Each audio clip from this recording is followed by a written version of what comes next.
Okay, so in this video we're going to be looking at partial fractions. So partial fractions is basically where you can take something like this, where you've got 2 brackets or 3 brackets on the bottom, and split it up into 2 fractions, where it's not always clear just by looking at it what the numerators are going to be. So how do you do it? Well, it's really easy, because it says here, given that this fraction can be expressed as these 2 fractions. So that can be expressed, we can replace with an equal to symbol.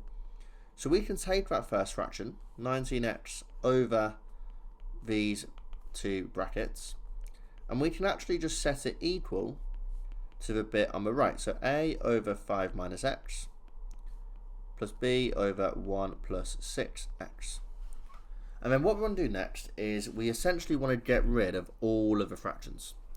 So we want to multiply by the denominator from the left. So we want to take this over, or divided by, 5 minus x, 1 plus 6x. Rather than dividing by it, we want to multiply it to the other side. Now, multiplying it to the other side leaves us with just 19x minus 2 on the left, right? And then when we do a over 5 minus x times by these 2 brackets, the 5 minus x's cancel out.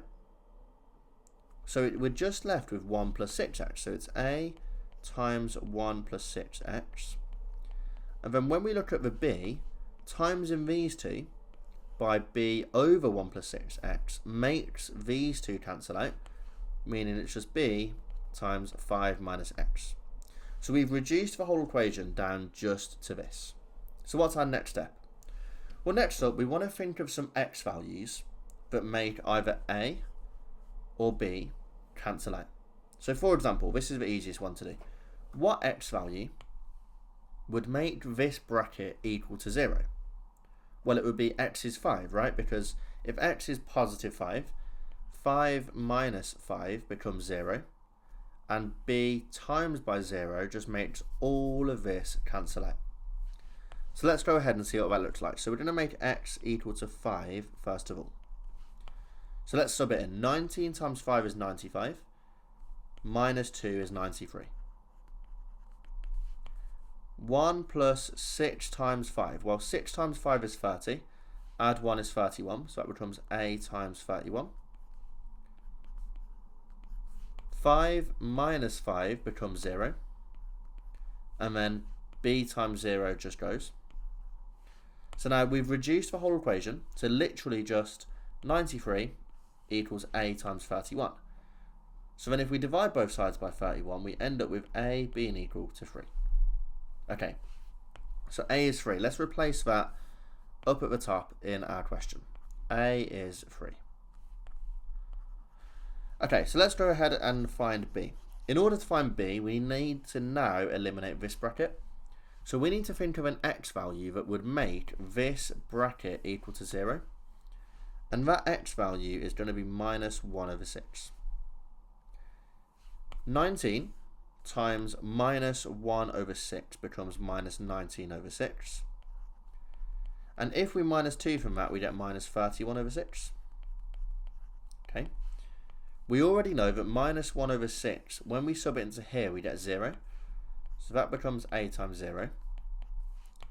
5 minus minus 1 over 6 becomes positive 31 over 6. Okay, let's look at what we've got. Well, a times 0 is just 0, so that just goes. And now we've got minus 31 over 6 is equal to some number, b, multiplied by positive 31 over 6. So straight away, anyone looking at that can tell that b is just minus 1. So then we go over to our equation, and we replace b with minus 1. Okay, let's go ahead and do the next question and see if we can do the same method. So we're told to express this in that form. So straight away, we can go ahead and we can just set these 2 things to be equal to each other. Because they're equal, we want to get rid of this denominator by multiplying both sides by 2 plus x, 1 minus 3x. So on the left, that just leaves us with 5 minus 8x. And then on the right, a over 2 plus x Well, when we times it by this 2 plus x, that cancels out. So it's just a times 1 minus 3x.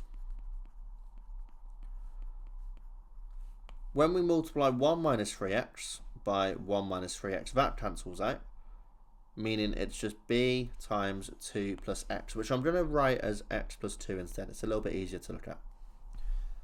Okay, where do we go from there? Well, let's think of some values that make our brackets equal to 0, right? So what can we use? Well, if we look at the x plus 2 bracket on the right hand side, then a good value to use would be minus 2, because minus 2 add 2 becomes 0. So x is minus 2. So minus 8 times minus 2 becomes positive 16. 5 add 16 becomes 21. X is minus 2, so minus 3 times minus 2 becomes positive 6. And then 1 add 6 is 7, so you have a times 7. And then substituting minus 2 into this bracket, minus 2 plus 2 is 0. And b times 0 just cancels out. Okay, so looking at this, 21 equals a times 7. So straight away we should be able to tell that a is equal to 3. So then go up to our a value in our equation and we can replace it with 3. Right, let's do the same thing, but let's think of an x value that would make this bracket equal to 0. And that x value is going to be positive a third. So 5 minus 8 times a third would become 7 over 3. We know this becomes 0 when we sub in x is a third, and a times 0 is just 0. So there's no point writing that term. A third add 2 would become 7 over 3. So we have b times 7 over 3. And then just by looking at that, anyone at this stage in maths should be able to tell that b is equal to 1. So if we go over to here, we can straight away rub off b and replace it with 1. And then that is how you do partial fractions in A-level maths.